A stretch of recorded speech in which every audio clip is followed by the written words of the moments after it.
Oh, Key City Church, it's so good to be with you guys this morning. Thanks for coming here and joining us today as we end what has been a long saga of a conversation that we have been calling From Trust with Love, that we've spent the whole summer working through this content. And the reason we've spent the whole summer working through this content, like I've explained over and over again, and if you feel like I've explained it over and over again so many times that you can repeat it now, then I've done my job.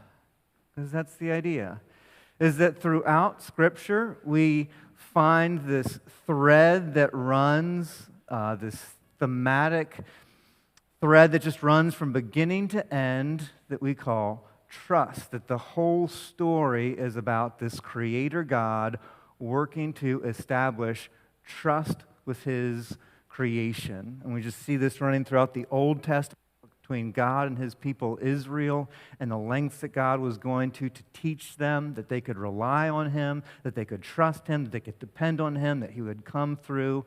And we see God eventually come in the person of Jesus, and His invitation for people to put their faith in Him, to believe in Him. All those words are the same Greek word, pistis, which is also translated trust in Him. The invitation was for people to have confidence in their Creator God, and Jesus came to establish that confidence in God. And so the whole idea is this restoration of our trust, our confidence in our Creator God.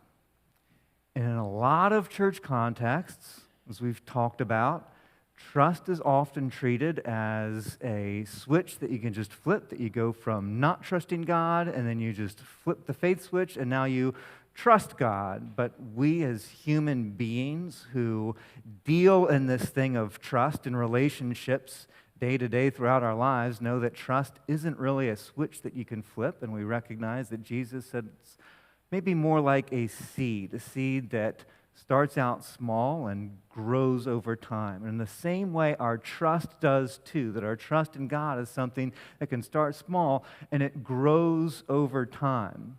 And as our trust grows, it establishes within us the internal conditions that allow for us to be transformed into the image of God. That the more we trust, the more our internal condition of trust increases, the more we just naturally conform into the image of God. That the image of God is planted in every single one of us. It is the truest version of you. Your truest self is a Christ-like version of you who lives and loves just like Jesus.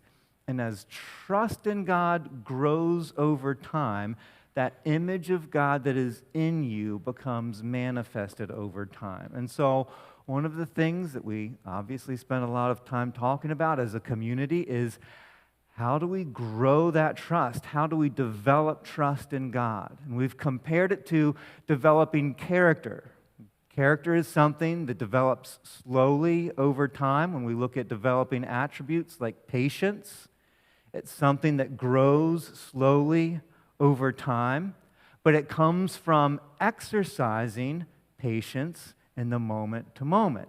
When we engage in the exercise of patience moment to moment, our capacity for patience grows over time, so that the practicing of patience moment to moment, 15 years down the road, if we've engaged in patience moment to moment, grows. In the same way, trust does. That when we learn to exercise trust in our moment to moment, day to day, walking around lives, over time, our experience of trust, the trust that we have in God, that capacity grows over time. And so our whole conversation this whole summer has been about how do we grow that capacity for trust? How do we exercise trust in our moment-to-moment walking around lives so that over time, because we have exercised this trust musculature so much, over time, that trust, our capacity for trust, has grown. So that's what we've spent this whole time talking about. And perhaps we've spent so much time talking about it and breaking it down into such small segments that it started to feel like this really big thing that we can't quite get our heads around. So our whole idea today, as we wrap this whole conversation up, the whole idea is just to kind of walk through it and try to tie everything together and then make it very practical so it's something that we can just put in our pocket and carry around with us into our lives. That's our idea today.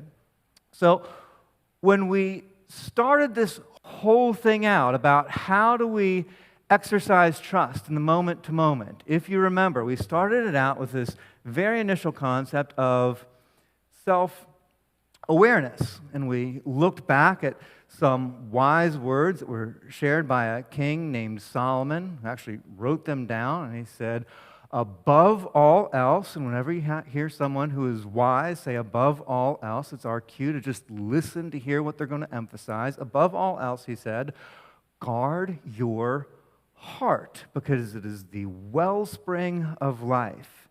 And several few hundred years later, Jesus teaching a crowd of people seemed to call back to that idea of guarding our hearts, because Jesus said, the things that a man or a woman brings, the things that come out of a man or woman come from their hearts. That what comes out of us comes from our hearts. That an evil person brings evil out of the evil that's within them. A good person brings good out of the good that is within them. That it comes from our heart, which was a general reference to our internal condition. It was kind of like the summary of our internal condition. That what comes out of us is because of what is in us. And that if we want to change the way that we show up in our lives, it starts with the condition of our hearts. And if we have to give attention to the condition of our hearts, that is this skill that we call self-awareness. Self-awareness is this ability, this shift of our awareness from looking at the things outside of us and turning those lenses inward and noticing what's within us. And so we tried to make this as simple as possible, as simple as Jesus did, Jesus who made it binary and said it's either good or evil, it's either productive or non-productive. And we said, well, we could, kind of divide between those things with a line and recognize that evil, if we follow it to its root, comes from a place of fear, that when we're in a state of fear, we're more contracted, we're more defensive, we have a tendency to be more reactive, more closed off, we're engaging.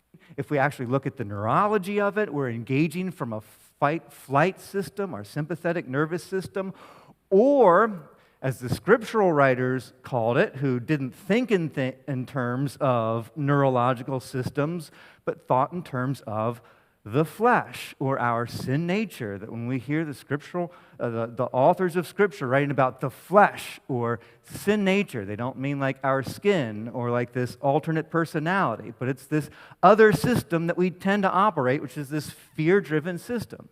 That's where the evil that comes out of us comes from. The unproductive behaviors come from. And above that is when we're in a state of trust. When we have this sense of, I'm okay. All my needs are provided for. My core needs are satisfied. I'm open. I'm engaged. I have access to my capacities for creativity, for collaboration, for connection. It's a different neurological system. It's a whole different part of our brain that allows us to engage those capacities. And that's when we're in a state of trust. And that's when we're actually able to connect with people. It's from that state that we're actually able to love, to engage. And so if our goal is to engage from this state, from a state of trust and safety that allows us to love, and it starts, like Jesus said, with knowing the condition of our hearts. This is self-awareness. And so the skill of self-awareness just starts with the ability to identify where we are at any point in time. That at any point in time in our day-to-day lives, we can turn our lenses inward and locate ourselves relative to the line. This moment in time, am I above the line or am I below the line? And that's it. That's all self-awareness is. And that comes from a practice, and that practice over time becomes a posture of this ability to just notice where we are conditionally at any point in time. And what we recognize is that as we develop that ability to turn our lenses inward and just recognize, just identify what our internal condition is, what we tend to find, if self-awareness is a new skill that we're developing, is that more often than not, or maybe more often than we prefer to admit, we find ourselves in a state where we're below the line. We're a little bit closed, we're a little bit contracted, we're a little bit on edge, we're a little bit tense, we're a little bit more likely to snap, we're a little bit more likely to say something sharp or reactive than we are to do something collaborative, more often than not. So, first step, where are we? Second step, what do we do when we find ourselves here? And so we asked the question, why is it that we end up here? And what I think we agreed on, or at least I said this, and nobody has raised any significant objections since, so I'll take that as agreement. We agreed it's when reality is other than we wish it to be, when reality is different than we wish it to be, when we find that we aren't who we want to be, when life shows up in ways that are different than we want life to be, when the people in our lives show up other than how we would like them to be. When things aren't, and here's this dangerous, dangerous word, when things aren't as they should be, or as we think they should be, that I should be better than this, that my life should be different than this, that this person should be different than this, meaning I'm upset because life isn't living up to my expectations for this, is what causes us to be here. What do we do with that? So, first thing, self-awareness. Second thing, what do we do when life is different than we'd want it to be?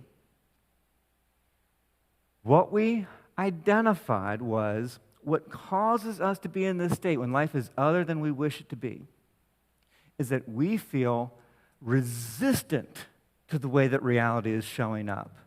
We resist the way the reality is. We resist how we show up, how others show up, how life shows up. Because we recognize that reality as some kind of threat, essentially to our okayness. I can't be okay as long as this is reality. The antidote to that posture is what we talked about, is acceptance. Acceptance is simply the ability to allow reality to be as it is, to allow the circumstances of my life to just be as they are, to allow the people in my life to just be as they are, to allow myself to be just as I am, and non-judgmentally, non-reactively, without feeling threatened by it, being able to objectively look at and name what reality is. That is acceptance. So, let me just fill this in, because I'm sure you're diagramming this in your notebook. I'm not sure of that. We start with awareness. And what awareness does is awareness brings our attention to the things that need our acceptance. Awareness allows us to recognize there is some reality showing up that I feel resistant to, and the antidote to that is always going to be to accept that this is, in fact, reality. Not try to deny it, not try to distract ourselves from it, not try to justify it, not try to ignore it, but to look it square in the face. Now, acceptance, like we talked about, doesn't mean a passive willingness to continue in the reality. Acceptance doesn't mean a willingness to continue to submit ourselves to mistreatment. It's not passivity to abuse. It is simply being able to look with open, honest eyes at what reality actually is. The ability to recognize, okay, reality is that it is rush hour, and the rush is on in the grocery store, and there's only one line open. That's just reality. The reality is, I said that I was going to do this thing for this person, and I didn't, and I've let them down. That's reality. That's just reality. The reality is that my coworker outperformed me and got the promotion. That's just reality, and I've missed that opportunity. The reality is the interest rates have grown so much, and we're not going to be able to move from our house to another house the way that we thought we were, the way that we'd planned, and that's reality. The reality is my parents divorced when I was a child, and I still carry some of that hurt with me. That's just reality. The reality is I'm in an abusive relationship, and that's reality. That's acceptance. That's all acceptance is. It's just to be able to look with sober eyes at what reality actually is. And our next question is always, but why would we do that? What does that actually help? Why would we want to confront reality in that way? And that's what we've been exploring this month. So from acceptance, we recognize that when reality isn't what I wish it to be, we recognize it's not a barrier, but a path to who I'm meant to be. The reason we can accept this is we recognize that Jesus' invitation to us is an invitation into a developmental process in which we follow Jesus, we learn to live and to love like Jesus. He invites us to be his students. And as we follow him, he gave us the hallmark of what it would start to look like, that it looks like love, that the stamp of someone who is following him and becoming like him is that they love like him. And his expectation is that as he walks through our lives, that we follow him. And what we looked at a couple weeks ago from Paul's perspective is that as Jesus walks through our lives, it's not a primrose path. It's not cute and beautiful and pretty and perfect. Jesus invites us to follow him, and then he walks through the difficult, the challenges, the loss, the grief, and the trauma. And through those circumstances of our lives, he invites us to follow him. And Paul says, here's what's happening. When you do that, as you follow Jesus, through the difficult, through the disappointment, God is at work. That God works in all things, in all of the difficulty, and all of the challenges. He works for the good of those who love him, who've been called according to his purpose, the people who are following him. He's at work in those circumstances to conform them into their truest self, the version of you who lives and loves just like Jesus. That it's in our challenges that we actually change.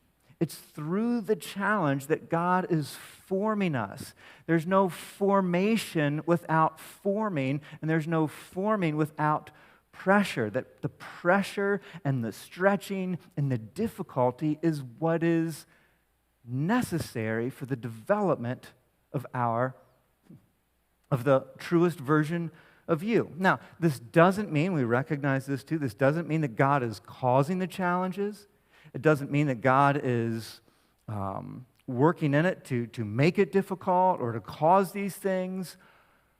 But we recognize, like Paul, that if God is as good as he's proven himself to be in the person of Jesus, if God is that good and he allows us to go through these challenges, then he must have a redemptive work that he can do and is willing to do and is wanting to do in those challenges. That through all the things we walk through, as we follow Jesus through them and continue to commit ourselves to his way of love, he's molding and forming and shaping us through those processes. He's growing and expanding our capacities in them. Just like you can't develop strength without continually increasing resistance. You can't grow your endurance without going further or pushing yourself harder. You can't grow character without your character being challenged. Christ-likeness, the truest version of you, doesn't take shape without going through the difficult. Now, explaining all of that so that as we develop awareness, we develop, I'm below the line. I can recognize that. We recognize, you know what, there's some reality that I'm resisting. Instead of resisting it, I'm going to accept it and look it right in the face. And the reason I can look my challenges right in the face is because not only are they difficult, not only are they hard, not only are they filled with loss and grief, they're also formative. They're valuable. They're precious. It's in these places that God is showing up and doing some of the most deliberate work in our lives. Now, we can recognize that as true.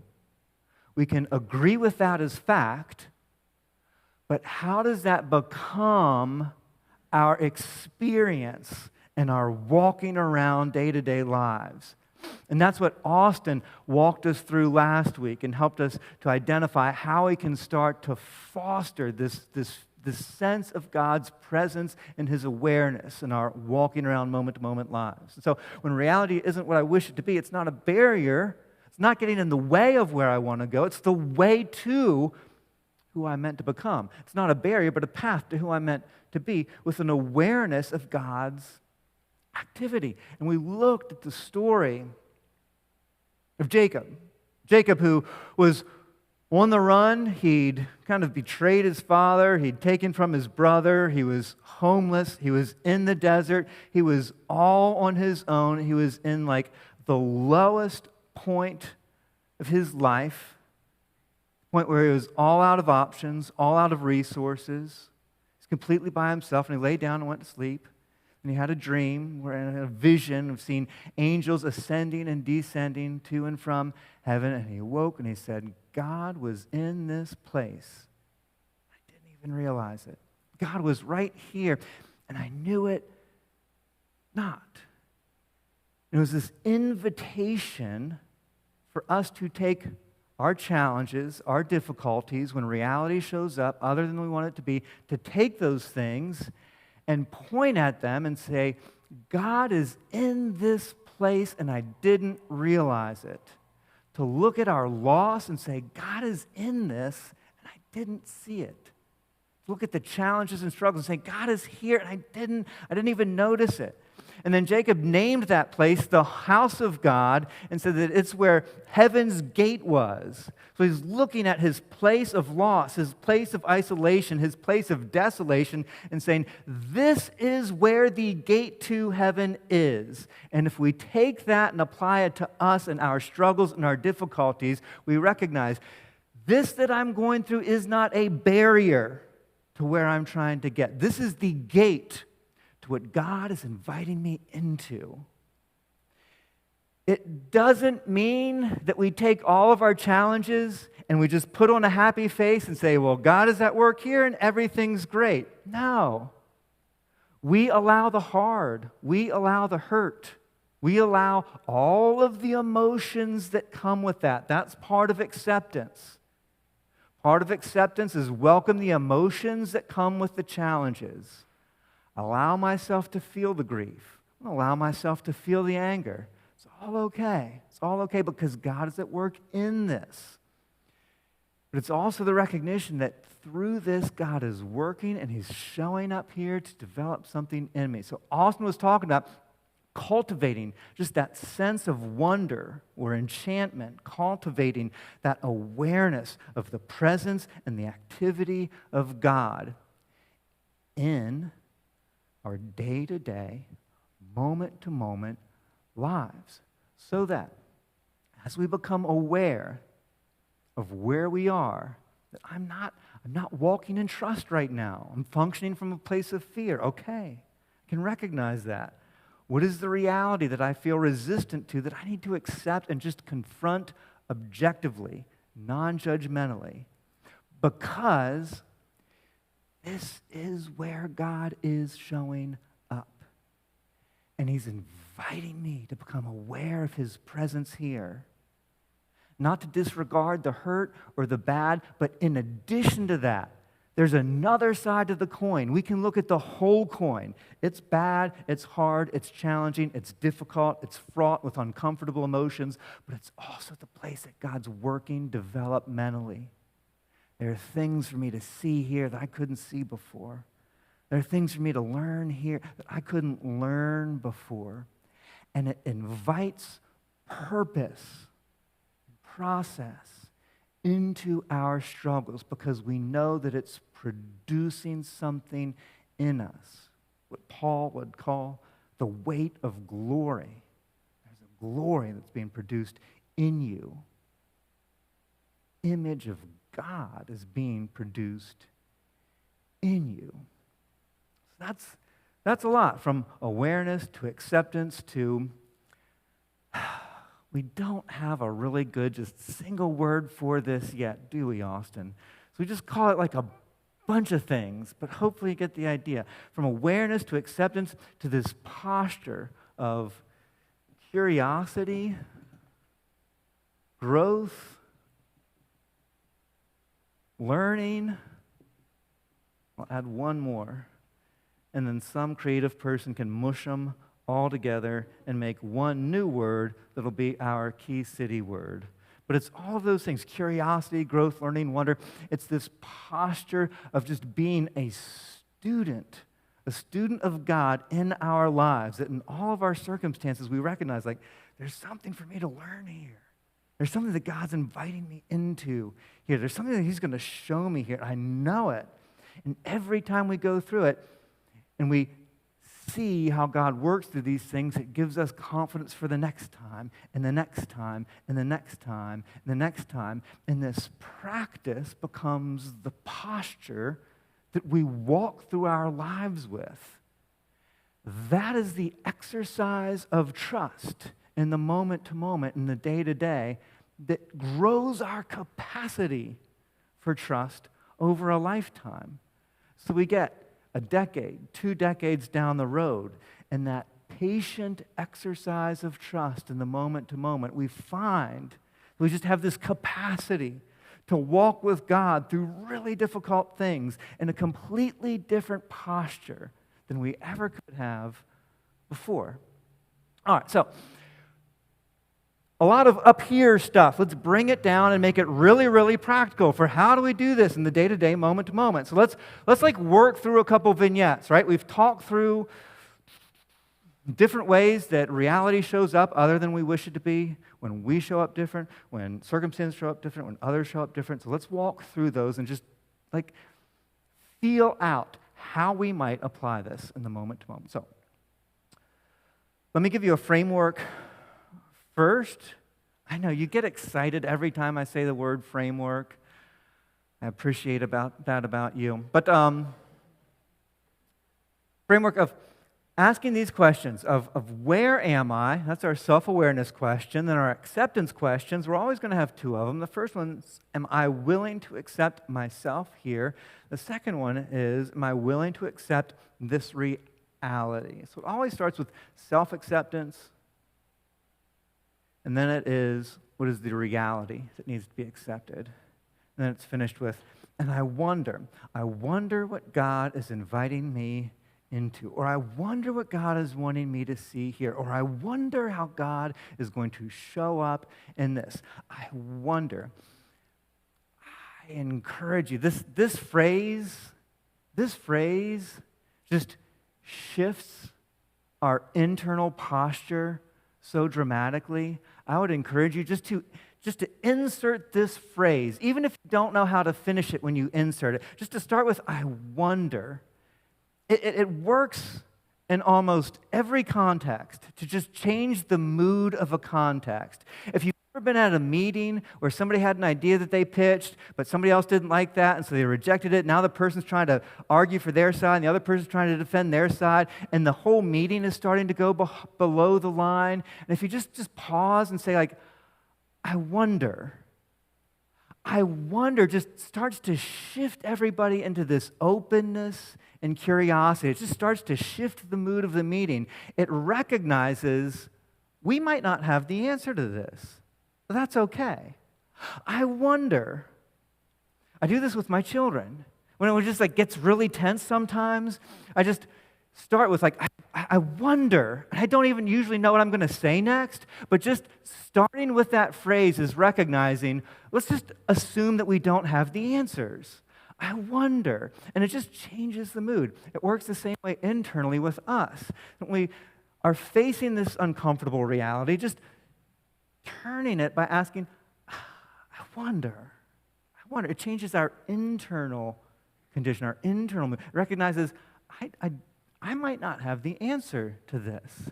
That's okay. That opens us up to collaboration with the Spirit of God. Okay, so this is our frame. This is what we're going to apply. This is a way. It doesn't have to be the way. It doesn't have to be your way. But if you don't have a way, this might be a way that you could exercise. So, first scenario, when we show up other than how we might want to show up. And so here's something that maybe you can identify, or maybe you can't, or maybe you've experienced something similar to this, right? Where you make a resolution, right? I'm going to change something. I'm going to work at something. I'm going to do something differently. Maybe it's diet. I'm going to eat more healthy. So I'm going to, cut out processed sugars. I'm going to cut out complex carbs. I'm going to shrink my eating window from 12 to 6, 6-hour eating window. It's like, all right, I'm going to do it. I'm going to get serious about it. First day, I'm going to do this. You get up, you don't eat, you get to work. You're super hangry because you're used to eating before you get to work. You're super hangry. You get there, and one of your coworkers who never does this, nobody ever does this at your office, ever, but this day, of course, this day of all days, somebody brings 4 boxes of donuts to share in the office, and you're like, I'm not going to do it. I'm not going to have a donut. I made this resolution. I'm not going to do this.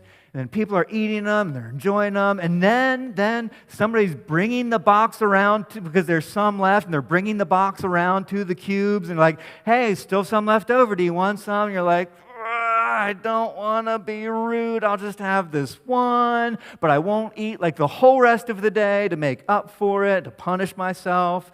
So you have that one, and then, your glucose levels spike, and then they drop, and then you have a headache, and you feel terrible. Now your work is starting to suffer as a result of that, and you're like, I need to pick myself back up again, but I don't have much time. I'll just go and get some fast food real quick. I'm going to start the whole eating thing tomorrow. It'll be fine. I'll do this tomorrow. Today wasn't the day to start. I'll do it tomorrow. You get home, you're upset with yourself about how much you'd failed during the day. So you're like, you know what, we're just going to go out with one last hurrah. We failed today. We're going to start tomorrow. The real thing starts tomorrow, but just one last hurrah to really enjoy this. I'm going to have a bowl of ice cream, and just one isn't enough. I'm going to have 2 bowls of ice cream, and after the second bowl of ice cream, I'm so upset and disappointed with myself, but I'm not really aware that I am, so I distract myself from it so I don't notice how upset I am with myself, and so I start scrolling through my Instagram feed and start being reminded of how disciplined and successful all of my friends are, and how beautiful they are, and how they do everything right, and I do everything wrong, and this internal narrative that I'm not aware of starts playing about what a disgusting monster I am, and how I don't have any self-discipline, and what a failure I am, and how I'm always going to be a failure, and I don't realize it's playing, but what is going to happen if I don't cue into it is tomorrow I'm going to wake up feeling terrible, even worse about myself than I did the day before, and not even have the energy to do the resolution. I'm going to put it off for several weeks before I come back at it again. Right? Maybe something like that you've experienced at some point. If we don't cut it off, that's what we fall into. So in that moment of scrolling through Instagram, in that moment of recognizing there is a tension here, anytime we find an internal tension, that is something that needs our attention. That is the moment to just take a breath and locate, where am I in this moment? The second bowl of eaten, finished ice cream sitting on the table. Instagram feed rolling. Where am I in this moment right here? I think I'm a little below the line right now. I'm feeling a little bit of shame. There's some self-contempt there. I can just recognize I'm a little bit below the line. So where am I? I'm below the line. And then just second question. Can I just accept myself for being here?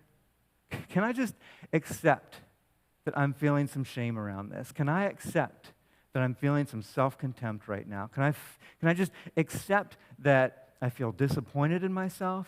Can I accept that maybe I'm just a little bit human after all, and I'm just here? Like, can I just be okay with that? Because sometimes what we tend to do is when we find ourselves below the line, when we find ourselves living from fear, we can say like, I shouldn't be here, I should be here. And that should of where I should be and what I shouldn't do drives us further into a place of fear by telling ourselves just how wrong. Not only are you wrong, but this is how wrong you are. But if we just start with like, I'm here, I can accept myself that I'm here. If accepting yourself feels like going too far, that's okay. You can start with, can I allow myself to be accepted by God here? That's where you need to start. That's okay. And then you can evolve that to co-opting God's acceptance as your own acceptance of yourself, which we've talked about before, as internalized grace. It's internalizing the grace, the acceptance of God. Can I accept myself for just being in a place of shame and self-contempt right now? Second, am I willing to accept this reality? What is the reality that I just need to confront right now? And as we said before, we qualified this with what is the non-reactive, non-judgmental, objective reality. Reality is not, I'm a disgusting failure who's always going to mess up. Reality is not, I don't have any self-discipline and I'm always going to fail. Reality is, I didn't have the self-control that I needed to be successful today. Can I just confront that? Can I just confront that today I didn't have the self-control to follow through with this resolution? And just be comfortable with that reality and just allow it to be. And then to wonder, I wonder what God is inviting me into here. I wonder what God wants me to see in this. What does He want me to learn from this? Maybe that I don't have the self-control to just launch into a resolution. Maybe I need to put some structure in place. Maybe I need to have alternatives for myself prepared in advance. Maybe I need to get up earlier in the day and set my intention for the day before just rushing into the day, hoping that my self-control is going to carry me through. Maybe God is inviting me to see the grace that He has for me, that His grace isn't contingent on my self-control, that His grace is abundant despite my self-control. Maybe God is wanting me to see myself through His eyes here. And as we explore that with God, with openness, it allows us to collaborate with the Spirit of God and recognize there's This isn't bad, this isn't wrong, this is just a learning opportunity. And what can I glean from this? What can I learn from this? We go into the next day completely different, completely different. The next step is completely different than it would have been otherwise, because we're functioning from a place of trust in God and the collaboration with the Spirit of God. All right, let's do another one. Another one is, let's say you had a job that you loved, that you were engaged in, that you felt you added value to, and were surrounded by people that you really cared about, and they cared about you, and then you lost that job. And perhaps it was because, lack of resources, the contract wasn't renewed, the contract was canceled, or the division was eliminated, or you had a boss that was narcissistic and you wouldn't bend to his power and control, and you got rejected from the organization. Whatever reason, you found yourself outside of the organization, and now not only do you have this loss of where you had found value, but you have a loss of resources. And now you're trying to find the next thing, and the next thing isn't apparent because nobody is looking for someone who did exactly what you did in your last role. And you're just feeling that constant, continuous rejection. You're not the right person, not the right person, not the right person. And in the midst of that job loss, which is so hard, it's so difficult, in the midst of that, life just continues on. Like the bills keep coming in. Resources are still required. The kids still need to get to school and picked up from school. Mom and dad still need things from you. The laundry still needs to be done. The gutters still need to be cleaned. The refrigerator's still going to break, right? All of these things continue piling up. Life doesn't just get put on hold because one area of your life is all jacked up, right? Everything continues on. And then the one thing that is just the thing that just breaks all the things, right? Just the pot boils over at a certain point. Maybe literally, when you're at that point where you're stretched and overwhelmed and anxious and you don't know how it's going to work out, and like something small like the pot literally boils over, and it's the last thing, and then the pot figuratively boils over, right? And everybody pays the price, right? That is the point where we're functioning from this place in ways that aren't helpful to us, in ways that aren't helpful to other people. How do we catch that beforehand when we recognize that tension building, that tension needs our attention? If we just take a deep breath in that moment, ask ourselves, where am I in this moment?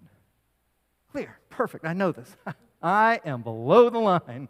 Like way below the line in this moment. Like I am so full of anxiety and fear and uncertainty. Like I am way below the line. And just to own that and just to name that.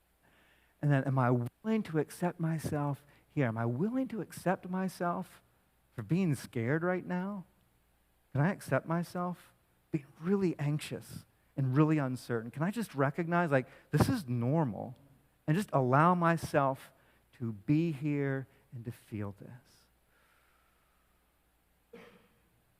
And can I accept? Am I willing to accept this reality? Non-judgmentally, non-reactively, but the objective reality. Not the life is out to get me, not the I'm a victim of my circumstances, not the everything's falling apart and I'm a failure and I can't do anything right reality. The reality of I lost my job and I found a lot of my value there. There's a lot that's being demanded of me now, and the road ahead is going to be really hard.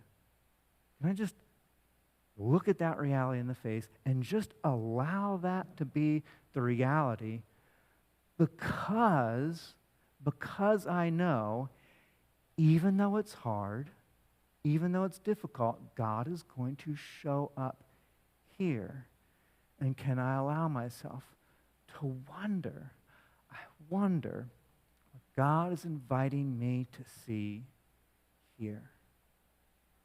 What is God inviting me into? How is God going to show up to work here? What am I going to learn here? What capacity am I going to grow here? How can I just wonder at how God might be wanting to work here?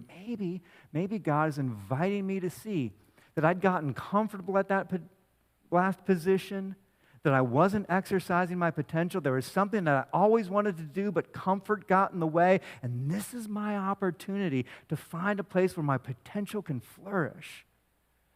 Maybe God is going to use this to knit our family together, because we're going to have to pull together to get through this. Maybe God is going to do a work here to pull us together and work together as a team. Maybe this is just a season where God just wants me to feel His presence in sufficiency day by day, where at the end of each day I can look back and know God was enough. God was enough today. I'm a little bit more confident He'll be enough tomorrow. Maybe God is just wanting me to come into an encounter, a meaningful encounter with Him. It comes from wonder. It completely changes how we're walking through those circumstances. It completely changes how we're engaging with the difficulties and struggles of all of it. It changes our posture from one of resistance and victim, and this is never going to one of an open, curious student or disciple. All right, last one.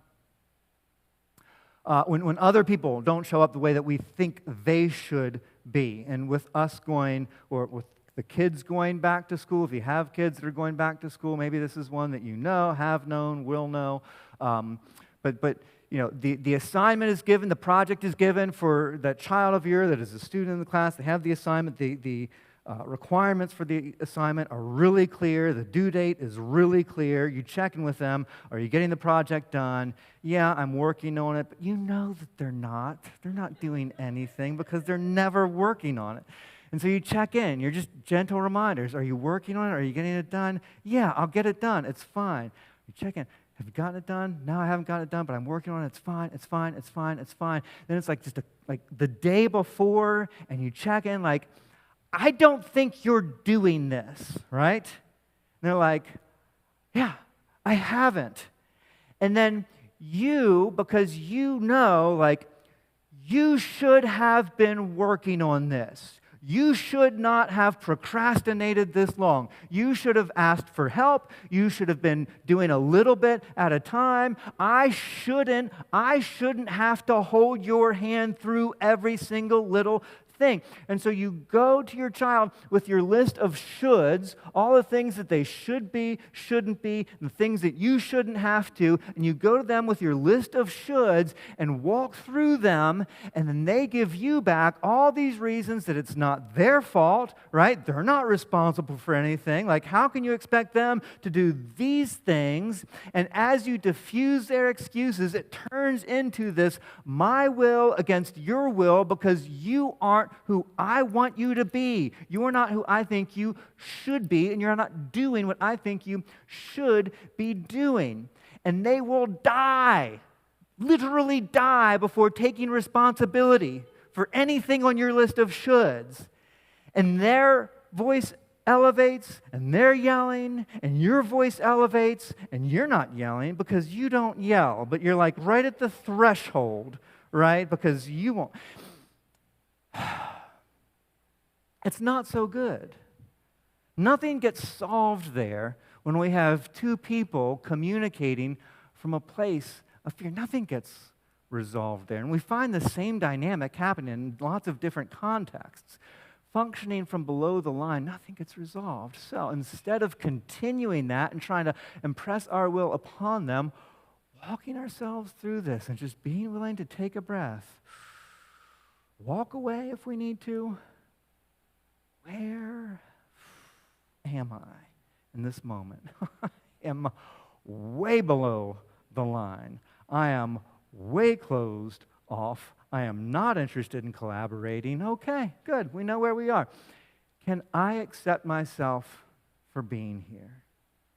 Can I accept myself for being angry because they haven't done what they were supposed to do? Can I accept myself for being worried because they might not pass this, get a passing grade on this project?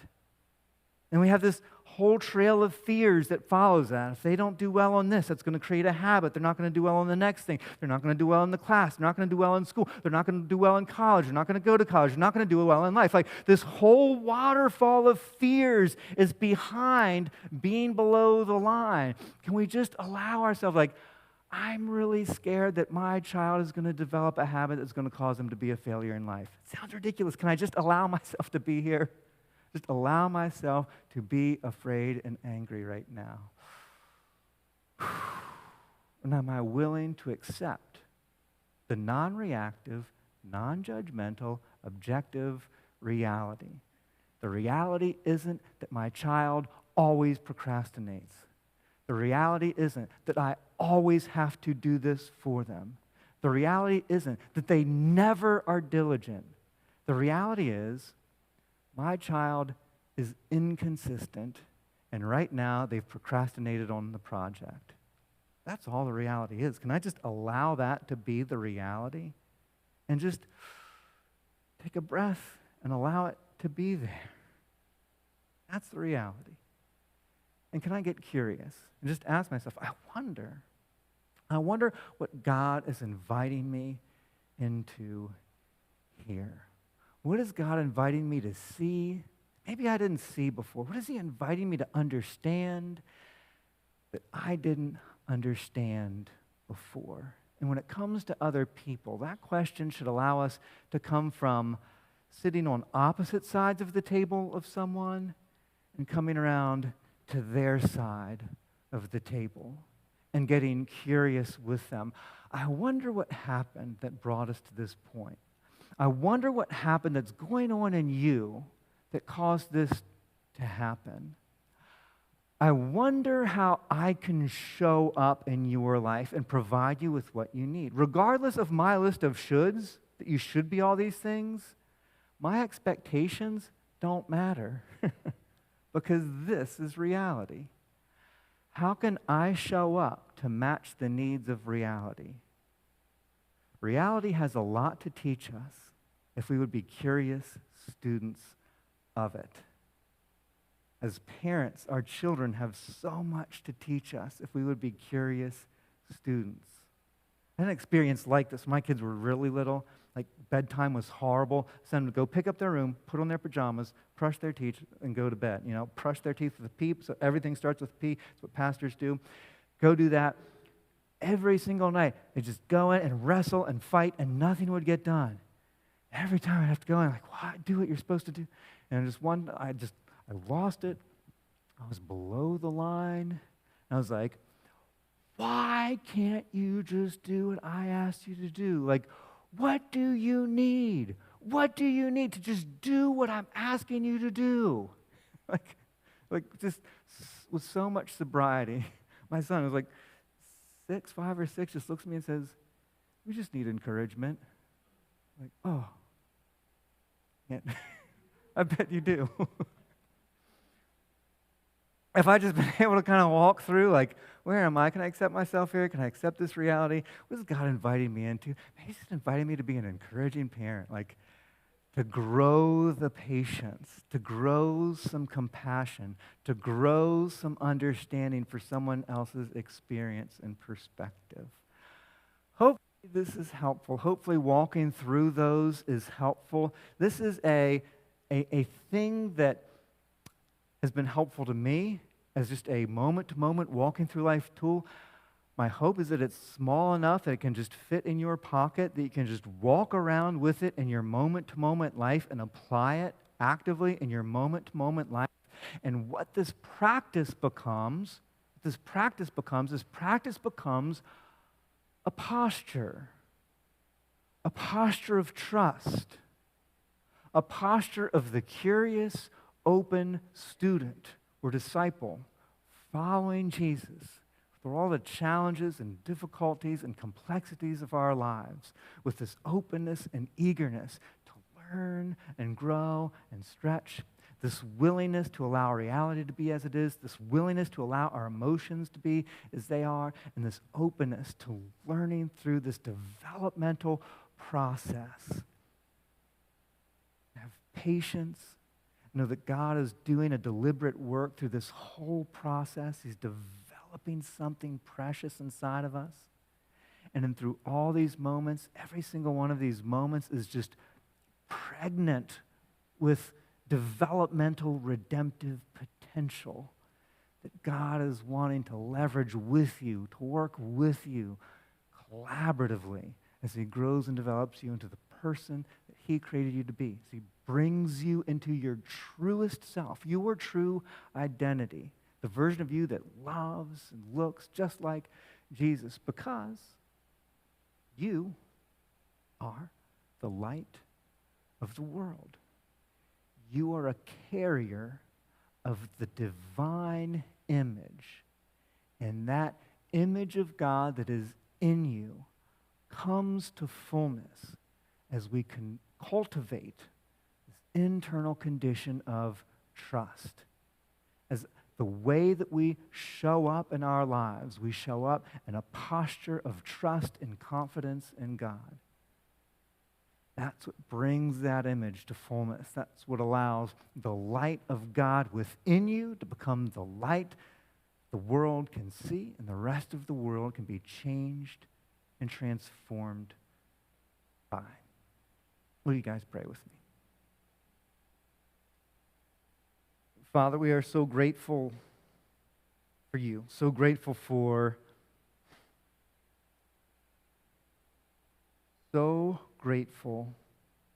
your work in all of our circumstances, your willingness to show up and continue and to carry on the good work in us of transforming us into the likeness of your Son, of allowing who we truly are to shine out into the rest of the world. You're so careful in this work. You're so deliberate in this work. You're so intentional in this work. And you're so patient. As much as we want to hurry through the circumstances, we want to get to the finish line. Oh, you're so patient. You know that character grows slow.